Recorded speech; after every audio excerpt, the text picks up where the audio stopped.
Nous sommes en train de vivre un temps de fraîcheur actuellement. Et en ce temps de fraîcheur, les maladies les plus récurrentes qui viennent à nous, c'est essentiellement le paludisme et surtout la drépanocytose. La drépanocytose que tout le monde connaît en langue sous forme de django-djan ou huru-huru.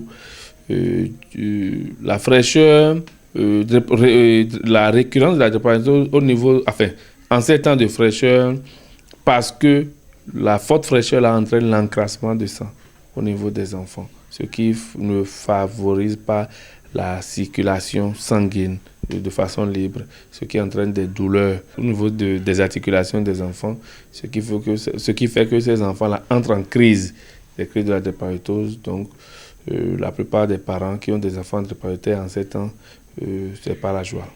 Donc, nous recommandons aux enfants, surtout aux parents, de surveiller surtout ces enfants-là en cette période de forte fraîcheur, comme il est dit, de boire beaucoup d'eau, de traiter le paludisme, de déparasiter les enfants et de les mettre sous un traitement qui puisse fluidifier suffisamment le sang de telle sorte à espacer au maximum les crises de la drépanocytose. Quand les crises de la drépanocytose s'annoncent, par exemple chez un enfant, ce qui est conseillé, c'est qu'il mange chaud, qu'il se lave avec de l'eau tiède surtout, que les parents veillent à ce que ces enfants-là se lavent avec de l'eau tiède, qu'ils mangent chaud et qu'ils puissent leur traiter le paludisme.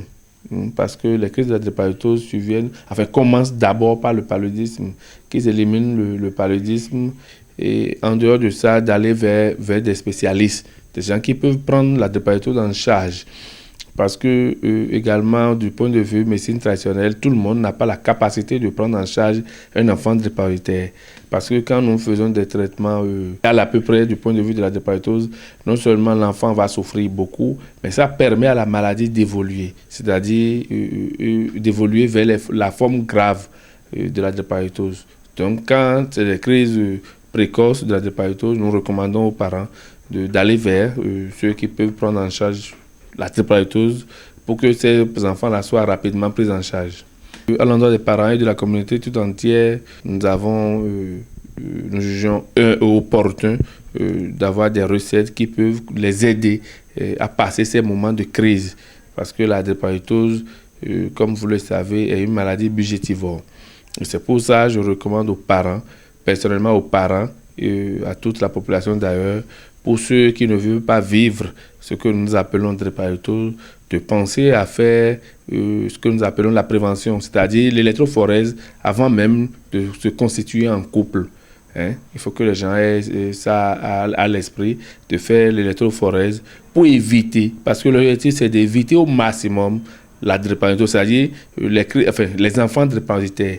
Et nous savons que pour avoir des enfants drépanocytaires, nous avons une chance sur 4 quand les parents ont en commun l'hémoglobine S, nous avons une chance sur 4 que ça soit transmis à l'enfant. Donc des fois, et quand nous voyons des enfants en crise, la plupart du temps, les parents se sentent coupables. Parce que c'est de leur fait que cet enfant-là souffre. Donc, c'est vrai que nous pouvons les aider à gérer la drépanocytose, mais l'objectif, c'est de ne plus avoir des enfants drépanocytaires. Donc, nous recommanderons aux parents et à la population juvénile de penser à l'électrophorèse avant de constituer des couples.